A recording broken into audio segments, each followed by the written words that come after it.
You're listening to AnaerdaTV on CJSF 90.1 FM Burnaby. Welcome to the hour of spoilers, recommendations, and my perspective on various TV shows and web series. I'm your host, Adriana Ballur. So today we're covering Voltron Legendary Defender again. I know, guys, I talk about this show way too much, and it was my first episode. So this time, it's different because I'm going to only talk about season 8. Now, if you want information about the first 7 seasons, then I suggest you guys to look at my podcast later down the week or listen to the previous podcast first and then listen to this. Either way, guys. Now, I was ready to be sarcastic. I was ready to throw shade. I was ready to do so many things about I had so much shade to throw at season 8. But now that I'm actually speaking, I actually feel bad that the show is over, and I feel bad that I have to say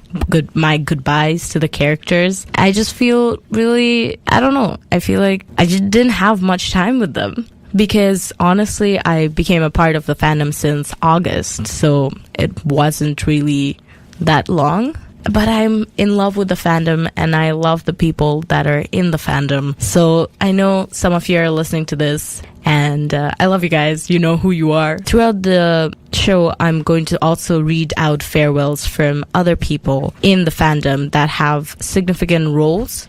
For example, someone who does AUs or someone who does really amazing edits of Voltron and things as such. Because I reached out to them and some of them were actually my friend, very close friend, Savannah and Vanessa. I know you guys are listening.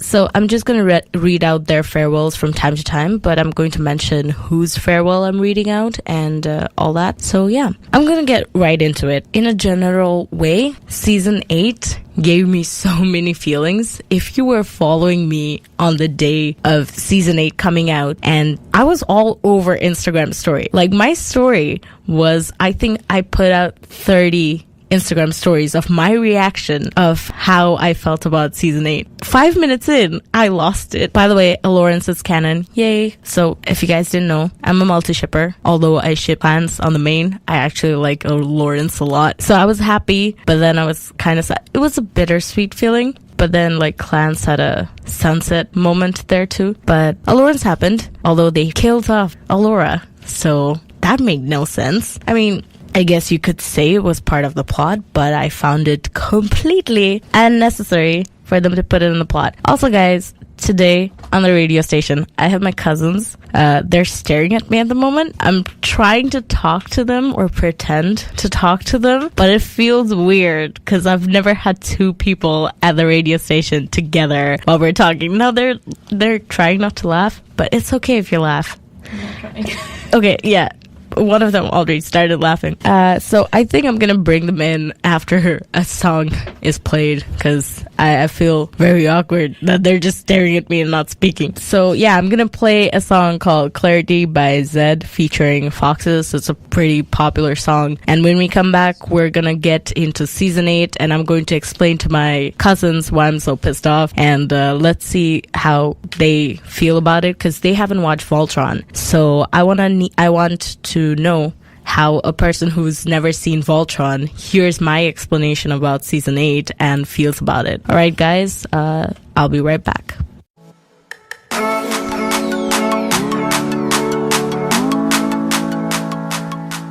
Hello and welcome back. You're listening to AnaerdaTV on CJSF 90.1 FM Burnaby. So right up, we're going to start with one of the farewells that a lovely person wrote. They play a significant role in the Voltron fandom. Their name is Predzilis. I may have butchered the name, but it's okay. That's their Instagram name. They said, even though there's a lot of controversy surrounding Voltron right now, I think they have created some lovable and real characters that everybody can connect to. I think everybody is able to see themselves in at least one of the characters and see value in all of them. So goodbye to all the Paladins, aliens, and humans alike that grew to be so loved and accepted. Thank you for everything you've done for us. I feel that that's kind of bringing some tears in my eyes, but Yeah, thank you so much, Priscilla's, for sending in your farewell to me. It means a lot because I have seen a lot of your AUs and I love following your work. Now, guys, because I was being emotionally low-key unstable and I cannot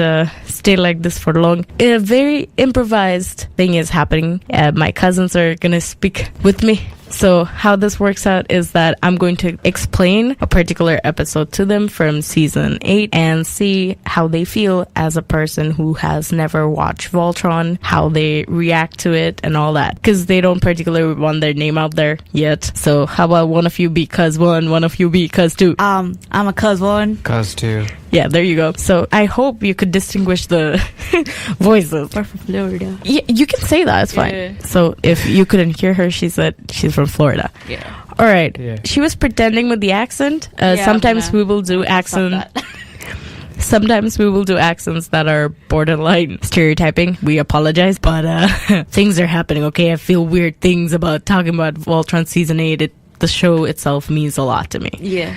All right, so I'm going to try and give you a rundown of different episodes, and you tell me how you feel about it. So season 8, episode 1 was called Launch Date. Now what happened here is that all the Paladins, they are about to set off again from Earth, and it's their last days, so they're trying to spend it with the loved ones. And one of the characters, Hunk, wants Lance, my kind of personally favorite boy. I'm a Lance stan, okay? They want Lance to...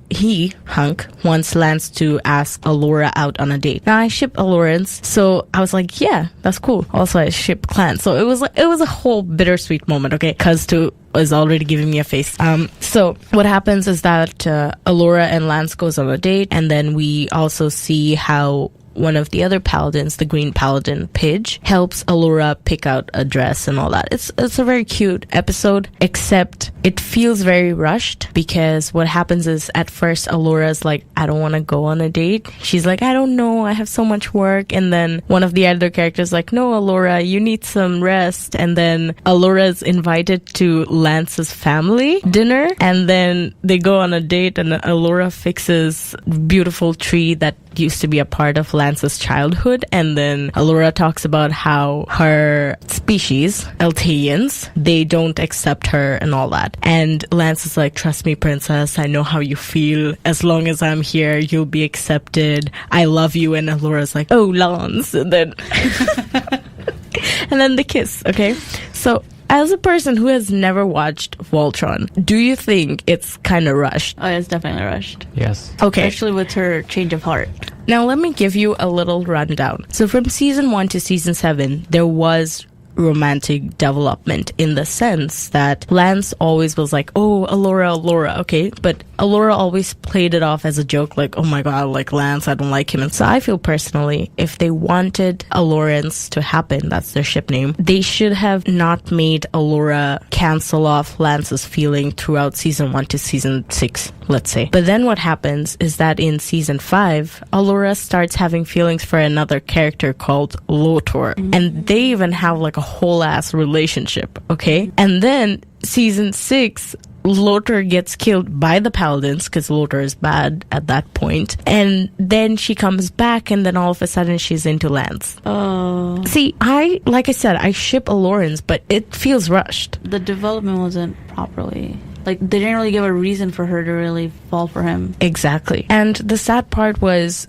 a lot of the part of season 8 was revolved, like Lance's arc was revolved around Allura. So if Lance was doing something, it was probably for Allura, or like Allura this, Allura that. You see Lance, there's Allura. Like, I love the character separately, but I feel very I wouldn't call it betrayed, but yes, Loki betrayed. I felt bad because I love these characters a lot, and it's they should have been given their time to shine, put on the spot. And then Allura gets killed. Yeah, exactly. Well, like, how far into season 8 did they... Allura gets killed in the last episode. Oh, okay. But still, okay, we're gonna go there. Eventually. So season 8, episode 2 was called Shadows. It was about Hunarva. So Hunarva is the bad guy of the season, okay? And she's having these flashbacks about her son Lotor and her husband Zarkon and how she actually became evil, essentially, kind of. It was a very cute episode. I absolutely loved it. We saw baby Lotor. So if you remember, Lotor was the guy that Allura was involved with romantically for a while. Some weird reason. No, they actually have a good development. That's the thing. I feel like Lotor and Allura it's a good ship, but then Lance got brought in all of a sudden, and it just didn't make sense. Although I feel like if they had a straight development, it would have worked. Was Lotor always going to be a bad guy, no matter what? Lotor was portrayed as a guy who had a good intention, but how he carried out was too bad. So they were all after Quintessent. So Quintessent is this thing that all living beings have, and if you can take the power of Quintessent, then you yourself become a powerful being. I didn't explain it properly, but it's like a thing that every living being has. Like a life energy? Yeah, you could explain it that way. Okay. So the way Lotor wanted to extract Quintessent was actually a good idea, but then he just went all out weird and all that. But I love the character Lotor, and throughout season 8, there was a lot of baby Lotor, like cute baby adorable Lotor. I loved it. It was adorable. Cuz 2 is already bored about me talking about Lotor. No, that's fine. Cuz 2, you're Cuz 1. Oh, right. You forgot which Cuz you were. Yeah. And I haven't had my coffee. Oh yeah, that makes sense. Okay, never mind. Cuz 2 is not bored. He just didn't have his coffee, so he's giving me the looks. So episode 5 is my personal favorite. It's called The Grudge. So over here, what happens is that a old enemy, a villain, her name is Zethrid. She comes into play and she wants to kill one of the paladins, which is Keith, the Red Paladin. And the paladins are stranded in a planet where there's high CO2 level, so they can't really breathe. But their suits are being tracked, so they can't even wear their suits. So they open their suits and they're just in like bodysuits, the black bodysuit, and they're just running about trying to separate. Over there, Allura saves Lance's ass and all that. It was cute. But then Keith almost dies. But the funny thing is, while Keith is being held hostage, like Zethrid is like, I'm gonna kill him even if it makes me, all that stuff, okay? And Shiro, one of the guys that is essentially Keith's older brother, he's not exactly Keith's older brother, but that's the role he played, okay, throughout the whole seasons. Yeah. Okay. And what happens is that he does nothing. What? He just stands there. And the amount of interactions that Shiro and Keith had was so minimal. I was just like, what is this? Like, do they even know each other? What is happening? You see season 8 and it's all messed up because you're just like, wait, I thought this happened, then how is this happening? Or stuff like that. Okay, for example, if we're going to a place, okay, and say I got lost, you will obviously search for me, right? Because we're cousins. Yeah.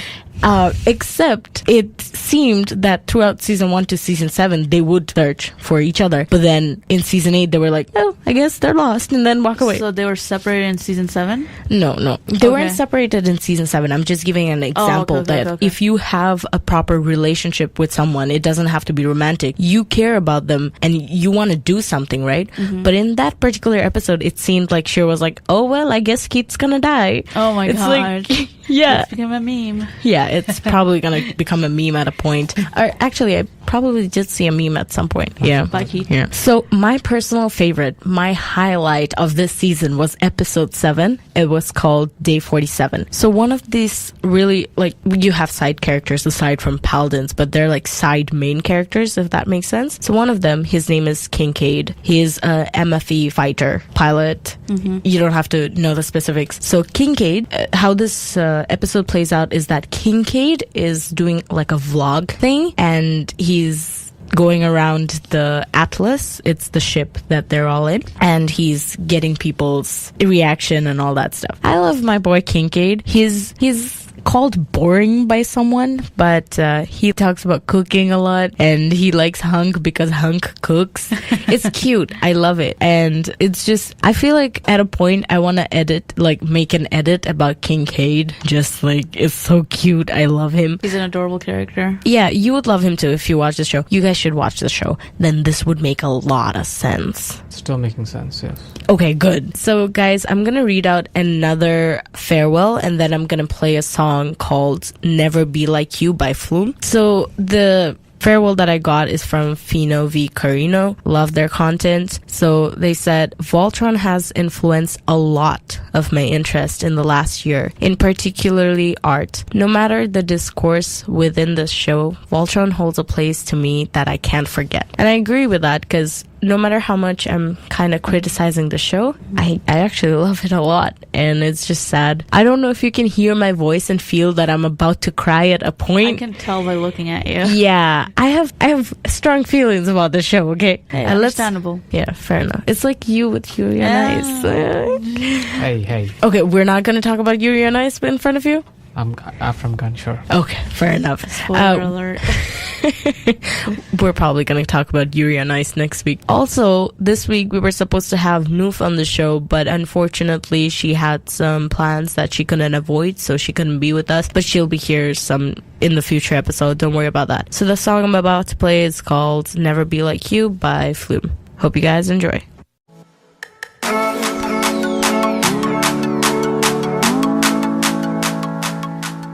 Hello and welcome back. You're listening to AnaerdaTV on CJSF 90.1 FM Burnaby. Let's start up with another farewell that another lovely person has written. So this is how it goes. Hi, Alter here. So this year came to an end in a blink of an eye, and I just wanted to say thank you to all of you. All your love and support helped me out to grow as an artist I didn't know I can be, and that didn't only help me to improve my art style, but my confidence and self-esteem too. The fandoms I am in, aka Voltron, also helped me. They show me new concepts and develop my creativity, and the results were amazing fan arts that I didn't know I could draw by myself though. I can't explain in words how grateful I am with each one of you.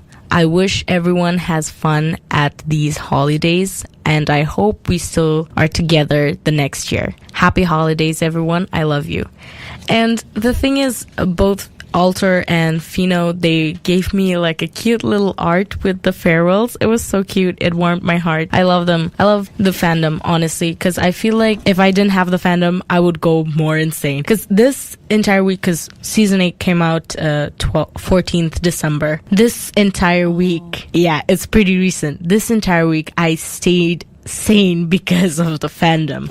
We helped each other. Seems like a really good community compared to some other fandoms out there. You could say, yeah. I love it. I mean, obviously every fandom has a little bit of toxicity. Yeah, but I love it. I love a fandom. Nice to see positive results. So I kind of understand that you guys may not particularly understand the significance of episodes, so I'm just going to pluck out different points and explain those points to you. And I know a lot of the listeners that are listening, if you guys watched Voltron season 8, you can tell me which episodes you liked. I will talk about those specifically some other time perhaps. So each paladins, they have something called a Bayard, and the Bayard transforms into a weapon that they can use. So Lance, the blue paladin, who later on gets the red lion, it's a whole thing. Anyways, so Lance, his Bayard used to be a blaster, like a gun kind of thing, and then it turned into a sword. And Keith's Bayard used to be a sword, and then it turned into a Bayard. Oh, God. I mean, a blaster. So,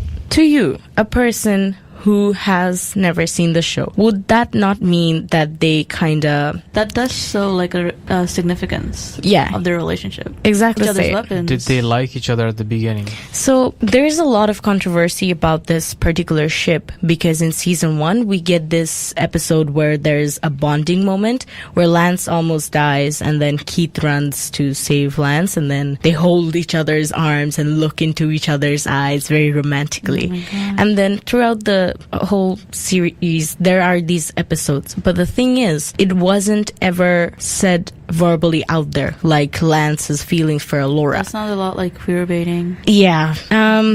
A lot of the people, a lot of the fandom are really pissed off. And then there was a lot of controversy about it. And I read some of the some of the posts. They said how the original ship was actually supposed to be Keith and Lance, but then the showrunners changed it to a Lawrence. That's why a Lawrence was so rushed. And the thing is, I don't know how much this is true. That's why I didn't want to talk about it. But now that we're in the topic, so it's just that I feel like if you're so there were these panels where they said some significant things about Lance's endgame. Like, he's gonna end up in a different place from where he started, and then he's going to be with a person he needs, not who he wants. And then there were more stuff. And all of the description of the endgame met with Keith, not Allura. But in season 8, up until the point we saw the Paladins, Lance and Allura happened. And it was rushed. It was so rushed. So who can say that there were some back table dealings that forced them to do this? See, is there like theories up there about it? There are so many theories about it. It's mostly about how the showrunners were pissed at the people that were shipping Clans. So Clans is one of the most popular ships in this show. So Keith and Lance. And the showrunners were apparently so pissed they wrote it off and then brought in a Lawrence. And there was this whole thing about how for every episode they have a different artist in and a different writer in to write the show. So obviously, because to me the characters mean something, to you it may mean in a different way. So when you're bringing in different writers for different episode, it just doesn't match up, right? So that's what happened. That's what we heard happened. Again, I'm not sure about these. That's why I didn't want to bring them up. But it's just like, I feel that with everything that we have been given, the descriptions and everything, it all points to Keith and Lance. We even got a sunset episode where before Lance goes on a date with Allura, Lance seeks out Keith so that Keith can give him advice. And it's just... I mean, could you point that towards like a best friend relationship? That's what I was gonna ask. Like, see, you would think so, right? Like best friends. But throughout the season, you see they're not really... It seemed too intimate for that? Yeah. I mean, now that the show is over, if some people who ship other things, I mean, other humans, other paladins, they might say, oh yeah, they were just like best friends. And I wouldn't disagree with them, because to a point they seem like best friends, but the way they talk to each other and all that, best friends don't talk like that. If I talk to my best friends like that, we would be dating. It's all I'm saying, okay? It's just... Okay, forget about Clans. Let's say they were best friends, okay? For the sake of this conversation. But I still didn't like how they forced a Lawrence. That is definitely because I ship a Lawrence too. Like I said, I'm a multi-shipper. I like a Lawrence and Lance. But if you're ignoring someone's romantic feelings for you for 4 seasons, then you be with another character for 2 seasons, and then all of a sudden in the last 2 seasons you're like together. What the hell? Because season 7, the only interaction Allura and Lance had that was romantic was Allura blushed and said, take care out there. Oh gosh. And then season 8 happens. That's so cheap. And season 8 happens, they like, I understand Lance's feeling for Allura. Like, that's solid. That's been there, yeah. Yeah, that's been there for season 1, so it makes sense. But then Allura is all of a sudden like, I love you too, Lance. I'm butchering the accent. I apologize, Allura stans. I'm an Allura stan too. And I hated how they killed off Allura. Why did they kill off Allura? Apparently, Honarva needed help to seal the deal. And then, in the last moment, Allura and Lance kisses, and then Lance has Altean marks, so he essentially becomes an Altean. So, like, does he suck up her life force? Oh my god! No. So there's a theory behind this, is that Allura used to be the chosen one. So she got serious power from Oriand. It's a whole thing that Alteans have. So my theory particularly is that she used to be the chosen one, and now she chose Lance. So now Lance has the mark of the chosen one. Oh. That's my theory, and I feel like that's a more solid theory than Allura changing Lance's whole DNA. It doesn't make an alien, basically. Yeah, but it doesn't really make much sense, right? So, but the relationship doesn't make sense a lot either. Again, Lance's feeling solid. Okay. Allura's, like, it was so like rushed. it sounds like her falling in love with Lance sounds like a rebound from the other guy. Exactly. And Like, that's not pretty healthy. rushed rebound. It's That's pretty not a BS healthy and relationship. Ends up with the well, it's a good thing in that sense that she's done. oh my god, no. I still didn't want the character to die. She's We such never a... want any character to die that we love. True, but the thing is, she was such a powerful character. She has so many powers. But it's just killing her off and then making Lance's whole life circulate around her. Because it shows that Lance becomes a farmer. You know how the whole show starts? The whole show starts because Lance wants to explore and see what the UFO was he the sighting main was about. character in the beginning? Lance, not really. All the Paladins are kind of the main characters. Okay. They each have their But own the show arc. started with him? The show started with Shiro Oh, okay. being kidnapped by the Gulrap Empire. Okay, but that's And then, yeah. So what happens is that Lance, throughout the season, he's always seeking for adventure. He's always seeking for so many other things. And then at the end, what do? They say, it's a simple life, just the way I like it. Excuse me? Lance is a person who likes exploring. Lance is a person who likes adventure. And you make him a farmer where he seeks a simple life. It would make sense if that's what we got throughout the season. But that is not what we got throughout the season. And it just doesn't make sense. And on top of that, you know what I'm really, over everything else, what I'm really pissed about? So, Allura died, like I said. There is a character called Koran, and he's an Altean, and he is the advisor of he's the royal advisor of Altea. He used to be. And then later on, after Allura's dad and parents died and everything, so Koran and Allura was thought to be the only sole survivor, Altean survivor of the whole massacre. And Koran was there to protect Allura. He was there. His whole purpose was to protect Allura. He's the character that Allura couldn't say goodbye to. Koran and Allura never got to say goodbye because Allura died before that. That's really sad. And she sacrificed herself before that. And I feel so sad about it because, like, the character Koran, you will love him. He has a mustache. He's very funny and stuff. But it's like, you could have at least let, them have a goodbye, you know? More than Lance and... If she was sacrificing herself, then shouldn't she have at least seeked him out? At that moment they couldn't, but I feel like in the show at least they could have given us a small scene where they had some form of goodbye. But in the scene itself, if you're just talking scene by scene, there wasn't a way where Allura could come back and say goodbye to Koran. But it's just like, it's so sad. Like maybe she could have a flashback of exactly. him. A hint or something, you know? Nothing. There was nothing. Seems like the storytelling really went downhill for this season. Oh, you want to know more downhill storytelling? So in season 6, Lotor gets stuck in the quintessent field. Okay, and his ship gets stuck in the quintessent field. And what happens is that Honarva changes reality and everything and tries to bring back Lotor from the quintessent field to open up a gate big enough. So when she brings... Honarva is Lotor's mother, the bad, evil character. The main anti-hero? the main evil character in season 8 is Honarva. Oh, okay. Okay, so Honarva brings back Lotor, but what we see is Lotor's robot directly attacking Voltron and Atlas. And we're just like, wait, Lotor is alive? What the hell? Later on, we see a scene and then we find out Lotor is dead. So Honarva's ass controlled Lotor's dead corpse to fight against Voltron. What the hell is that? Tell me what the hell is that? What does that tell you about the show? When a character controls a damn dead corpse of her son to destroy paladins. Is this some petty, like, she's not pissed off against it?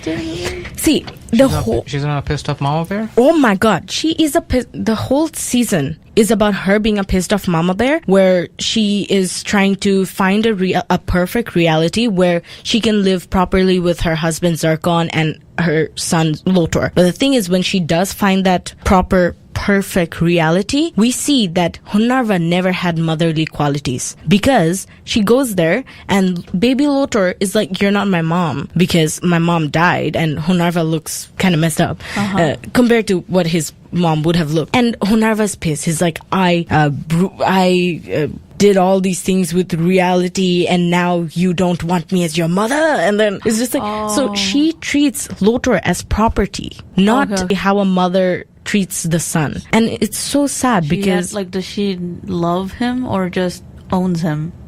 It seemed like she owns him. So how the show goes is that before she can give birth to Lotor, she's too into these quintessence. I must get the quintessence. This is how she talks at a point. Okay, I'm not making this shit up. And then she has this entity inside her that makes her more evil and dark. So it says that entity took away all her motherly feelings, and it may be true. But when she finally gets the perfect reality, she's still not happy because Lotor doesn't want her. I mean, come on, Lotor is a baby who knew for the longest time that his mother died. Of course, like he's just not gonna accept you. Oh, okay. So in that reality, his real mom died, and she's kind of like stepmom.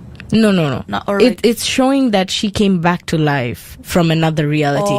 It shows there, but Lotor doesn't accept that at first. I mean, he's a kid there, right? It's just I love baby Lotor so much. Oh my god, you have no idea. I love him. Baby Lotor is so cute. Speaking of cute things, I love Lance's Altean marks. I love my theory where he's now the chosen one and all that. So I love Lance's cute Altean marks. Don't give me that judgy face. What's he gonna do with the Altean marks if he's a farmer? Wow, that's a good question. That's a really good question. He's living the simple life where he farms. Yeah. And then people are gonna come seeking Altean advice from him. That's how it's set out. That he's carrying out Alora's message of peace. Oh yeah. That's what I wanted to say. Like, you know how you mentioned that Lance started off as he seeks adventure and stuff. However, once he met Alora and after she died, he's not even after she died. Entire season 8, all of Lance's arcs surrounded Alora. Everything he did was Alora. Mm-hmm. And it made no sense. Yeah, but maybe his love for her kind of blinded him. So now he doesn't even know what makes him happy. So he's just now that Alora's not here, I don't really have. That's what makes me sad. Seek adventure. Didn't or something. Alora die at the end? Yeah. So then they kind of show a fast forward a few years. Yeah. In the situation. He doesn't really want to explore the universe if Alora's not there. It's kind of sad, man. So did his desire to explore the universe start with Alora? Exactly, right? That's what's shown. Yeah. And it makes no sense because suppose you liked Apple for the longest time. There has to be something. Actually, you know what? That's a very bad example. Forget about that. Okay. Did he leave? What he said when he wanted to be an adventurer, was he still on Earth? Yeah. Okay. And that's because he seeked before out. He met Alora, right? Yeah. But the thing is, then he was the first Paladin to be chosen, okay? And then his lion took all the Paladins to Alora. And still he was seeking adventure. Even when he was in love with Alora, he was still seeking adventure. Even season 7, there was still adventure there. And then season 8, it's Alora. The universe has a lot more so to offer. maybe his love for adventure transferred over to love for Alora. And he thought Alora is my happiness and not adventure. But isn't that sad? That is very sad. That That's sucks. killing off a character trait. But so it kind of takes away a good personality trait from him. Exactly. He's the curious of the group. That's what I'm pissed off. Is that what the show ended up being? Just Alora and Lance instead of seeking adventure and a part of it, yes, a big chunk of it. He could have just gone on adventures with Keith, maybe. That would have been fun. Yeah, I know, right? I mean, even if they're best friends, as best friends, yeah, as best friends is fine too. You just need a buddy. Part of me is dying, saying that they're best friends, but it's okay. It's okay. Just think about your Alora. Okay, another thing. So we have a character named Shiro. He used to be. I've seen him all over my Tumblr a lot. Yeah. So he was the leader, and then the leadership switched to Keith. Again, there was a whole premise to it. So Shiro, we see in season 7 all of a sudden that Shiro is gay and his significant other dies. Oh yeah, there was. So there was a whole controversy. Everyone was queer baiting. What the hell? Oh my god! And then the showrunners were like, "Oh no, Shiro is our gay rep. I mean, not Adam." So Adam is the romantic interest. Yeah. And then what happens is that the reason why I'm bringing it up is later on at the very end when they fast forward a few years, it shows that Shiro ends up marrying Curtis. Curtis is one of the crew of Atlas. Okay, now. there are two things I feel very strongly about. One, they did not show enough interaction between Shiro and Curtis. Curtis is such an adorable character. I love Curtis, but they didn't show enough interaction. There was it's fine if there's no development because it showed 3 years later or something. So years later maybe they had development, but in the seasons they didn't even interact. The only interaction there was is Shiro won this arm wrestling championship and Curtis was clapping. That's the interaction. That just came out of nowhere then. Yeah. And the funny thing is, the fandom found out that they drew that scene after season 7 came out and after there was so many backlash. So what does this tell you? They were trying to save their asses, cover up their asses. Yeah? Yeah. And here's another thing. They, when they came back, Allura dies and Allura saves the universe. Yay, go girl, but I wish she wasn't dead. Okay, so they come back. Althea is still there. So initially Althea was destroyed and all that. So in the reality they come back, Althea is still there. But fucking Adam doesn't come back? You're telling me the whole ass planet is there, but Adam, a character, Adam is not alive. He's gone. Why would he be gone? That's the thing, right? Because if Althea is there, that means Galra Empire and all that shit did not happen, right? So Adam was not supposed to die because Adam died trying to protect Earth from the Galra Empire. Mm-hmm. So what the fuck happened to Adam? Forgot. He was an afterthought. I feel so strongly about this, man. That is just saddening, actually. It was, and that's pure beating right there. You know how you said that maybe Keith and Lance are best friends? You know, there was a point where Allura and Lance, they meet Lance's family and all that. They're sitting, and then Lance's sister Veronica is like, "Hey, what about your cute friend Keith?" And then Lance is like, "No. Okay, if he's your best friend, why do you care if your sister dates your best friend? Why would you have that? Yeah, but why would you have that kind of reaction? Keith? No way, no. You don't have that kind of reaction about the character. The subtext if you don't lean towards them being more intimate than they were. Yeah. Wouldn't it be awkward? Besides it being awkward, it's just... just thinking about it in a story perspective. You can't give us these hints and then say there is nothing there. If you said, I understand, allurance happened, I'm happy about it, all that, that's absolutely fine. But if you're hinting at clans and then saying, oh yeah, clans never happened, or it's never happening, that's bullshit. At least keep it open that, yeah, maybe someday, you know? It feels like the whole thing with allurance just sounds like a tragedy. They're trying to make it a tragedy of some sort. It was a huge tragedy. So don't be blindly in love with someone. Yeah. Okay, guys, we're going to come back listening to a song called Say It by Flume, and then we're going to wrap up because we only have a few more minutes left. Before going into the song, I want to say that I'm really thankful to the showrunners for giving us a Zarkon who kind of redeemed himself and giving us so many baby Lotors and showing us Lotor throughout the years. I felt more close to the character and I absolutely love Lotor. Now, I feel like this is a very good time to play an audio farewell by Guns of Kamara, and then we will get right into the song. I would like to say thank you so much to everybody who's worked on Voltron, especially Lauren and Joaquim. You guys have inspired me to pursue animation as a career in the future, and to be honest, without that show that you guys have created, I probably wouldn't be here doing that, so thanks.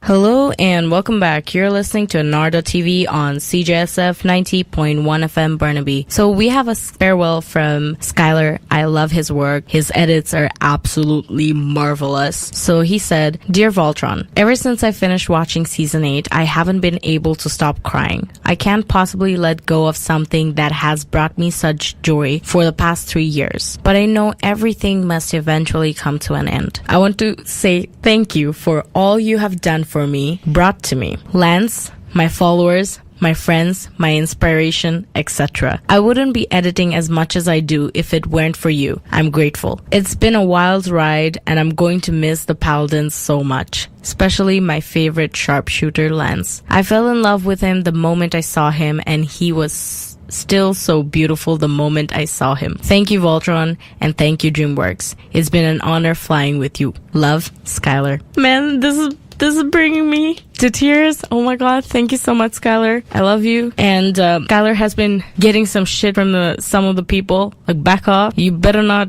pulling some shit with my boy. I will come for you. This is an open invitation. If you have some problem with Skylar, you talk to me, man. I'm the backup. Skylar doesn't need backup, but I'm just saying I love him too much, man. And then 2 more farewells. They're from Vanessa and Savannah. I love them. They became my best friends from the Voltron fandom. Now I'm switching to BNHA for them. Savannah, otherwise known as Kirishima's. You got that right, from BNHA. So she said, I love you, Voltron, even though you low-key sucked. At least you gave me the only things that really matter. Keith and Lance. And then we have jolly.l.uwuu, otherwise Vanessa. She said, I have made tons of friends and memories while watching Voltron. Even though it's over and ended kind of bad, it will always be my favorite show. And then another farewell, I probably got it, but I can't find it now. I apologize, but it's from Edit Multiverse. Her edits are absolutely amazing. She's up and coming. She just hit 1K followers. I'm so happy. Congratulations. I apologize if I lost your farewell. Thank you everyone for sending in your farewells. Thank you everyone for being a part of the fandom so that I could meet you all. Voltron really means a lot to me, no matter how it ended, no matter how things were set out. And I am not gonna sign off as I usually do. Instead, I'm gonna say it has been an honor flying with you all. And with one last song called Be With You by Mondays featuring Lucy, Adriana signing off.